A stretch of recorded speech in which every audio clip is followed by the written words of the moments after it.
years ago, at a middle school I used to attend, my teachers decided to have an assembly on acceptance. It began fairly standard. They discussed racism and religious prejudice, and I think it's safe to say no one really cared.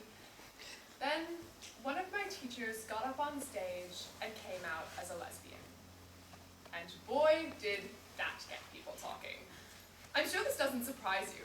Finding out someone is gay is hitting the jackpot as far as gossip is concerned.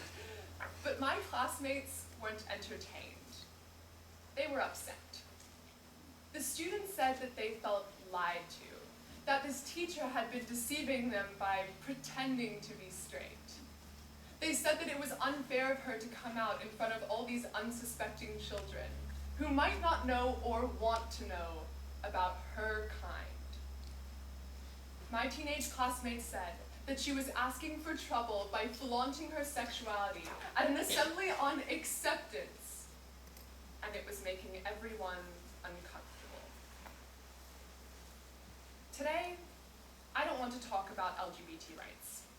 I don't want to talk about same-sex marriage, adoption laws, gay bashing, or what God has to say about any of that. I want to talk about us. And I want to talk about why Australian teenagers have started seeing everyday homophobia as acceptable. Because it's easy to pin homophobia on old people, or religious people, or foreign people, but my friends showed that day, and the last 5 years of living amongst Australian teenagers has shown that we are just as guilty as everyone else. In our use of language, in the stigmas that we perpetuate, in the heterosexual social norms that we promote, homophobia is well and truly alive. But before I discuss what's wrong, I want to talk about where it came from, why we began to perceive the lesbian, gay, bisexual, transgender community as abnormal and inferior. It is often said that young children have the most vision when it comes to social issues, so I'd like to begin with the insight of my 6-year-old brother, Hugo. One day, I was telling him some story and putting on some weird voice, and he laughed at me and told me I was gay. It was strangely out of context, so I asked him, "What does gay mean?" And immediately he responds, "Someone who has a funny voice." It didn't take long for me to realize that what he was talking about was something he had inferred from the only exposure to gay people he had. Kurt of Glee and Mitch of Modern Family. Catching only glimpses, he had figured out one thing. People described as gay have comically high-pitched voices.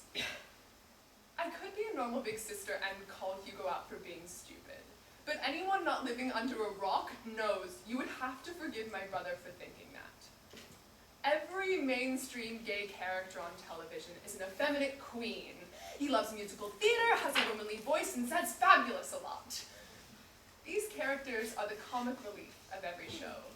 The ones who we laugh at the same way we laugh at our male friends doing impressions of girls. As far as lesbians go, really the only mainstream representative is Ellen DeGeneres, forming a stereotype of short hair and menswear. Lesbians are generally appreciated for making edgy man's jokes or being inappropriately unladylike. Either way, it seems LGBTs on TV are always laughable, always novelty, and always noticeably abnormal.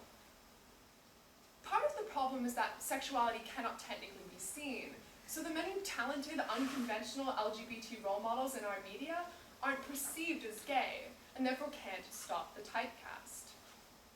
I know these stereotypes exist because I still hear people guess which of their classmates are in the closet based on things like taste in music and hairstyle. It's offensive and it's ridiculous to make these sorts of sweeping generalizations.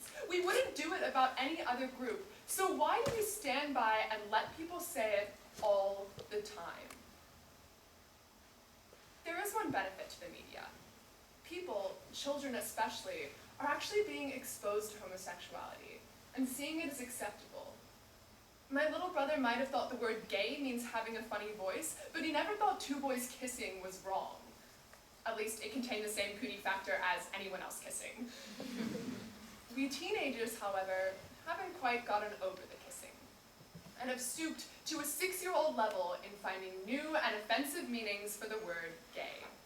Yes, our generation has decided that gay and lesbian are the most offensive non-swearing insults you can throw at something you don't like. And the excuse I usually hear for this language is, but I don't mean it as an insult to gay people. It just means, like, that sucks. What sucks is how insulting it is to imply that same-sex attraction is synonymous with something you don't like, which you are better off without, or which you wish did not exist. We wouldn't say that's so Jewish or that's so abo. So have we become so desensitized to the issue of homophobia that we can't even hear our own blatant discrimination? Then there's the supposedly inoffensive no homo, which implies that we are so scared of being considered gay that we have to constantly clarify how heterosexual we are. A website called nohomophobes.com tracks the number of tweets a day that include the words faggot, that's so gay, and no homo. It is 4 o'clock on a Sunday. In just 16 hours, there have been 25,307 mentions of such words. Defining our generation with language that makes straight great and gay not has created a very negative stigma around actively supporting gay rights. The thought process is that it makes us seem gay to support the gay community. And perhaps we don't want that because we're scared of bullying, but more often it's because we have a deep-seated belief that being gay is bad. I think it's telling of how strong this notion is that in the only 2 speeches I have seen in support of gay marriage, both people clearly and unnecessarily stated that they were straight. Why? Because being straight is important. Because not being straight implies that we've done something wrong, that we don't belong, that we haven't been normal. It actually lowers our esteem to think we might be seen as gay. So just imagine how that makes people who are gay feel. Even that is only half the problem, because the other reason we don't want to be too in support of LGBT rights is that it would be endorsing a certain lifestyle. Take my school, for example. We have a number of LGBT staff and students, and yet we still dismiss the issue of same-sex couples going to the formal, saying that we would deal with it should the problem present itself. And we still can't wear purple ribbons to combat homophobic bullying, even though we show support for refugees, women, the indigenous, the homeless, the poor, all the time. We don't want to discriminate against them, we're told, but we don't want to encourage them. And we can't empathize with them because the media says they're characters and not people, and given how wrong being gay is, we're not about to put ourselves in their all-too-fashionable shoes. This ideology leads me to the final manifestation of homophobia. High school social rules. Rule 1, always make fun of cross-dressing. Rule 2, keep sex ed classes strictly about heterosexuality. Rule 3, when doing non-gender conforming things, assert your straightness in other ways. Rule 4, never talk about homosexuality in front of kids. It would be like telling them Santa isn't real. And finally, Rule 5, don't ask, don't tell. No, it wasn't just a law from the US military, it's a rule that still affects us today. And it says that it is offensive, insulting, and awkward to question someone's sexuality, and it is asking for attention, discrimination, and harassment to tell someone if you're homosexual. Thinking back, maybe this had something to do with the outrage my teacher caused when she came out. She broke this golden rule. And if you still think that casual homophobia is harmless, know that after that assembly on acceptance, after the response of students and parents, my teacher did not return to our school. And she didn't teach at any other school ever again. The LGBT community struggles with don't ask, don't tell every day, not knowing whether talking about their sexuality will be met with complacency or malice. As long as our society continues to do nothing in the face of homophobia, we depict ourselves as people who would rather side with the offender than stir the pot. And every time we do that, we inadvertently encourage people to not tell, to stay in the closet, to think, act, and be heterosexual. It doesn't take much to stand up for what's right. So why is it that in such a progressive society, so many of us aren't willing to stand against what's wrong? Now is the time to own the individuality and free expression our generation prides itself in, and demonize homophobia, the way we've been demonizing other forms of discrimination for years. So today, I propose a solution in the form of a movement. We take the idea of coming out, and we turn it into calling out. People everywhere calling out homophobia.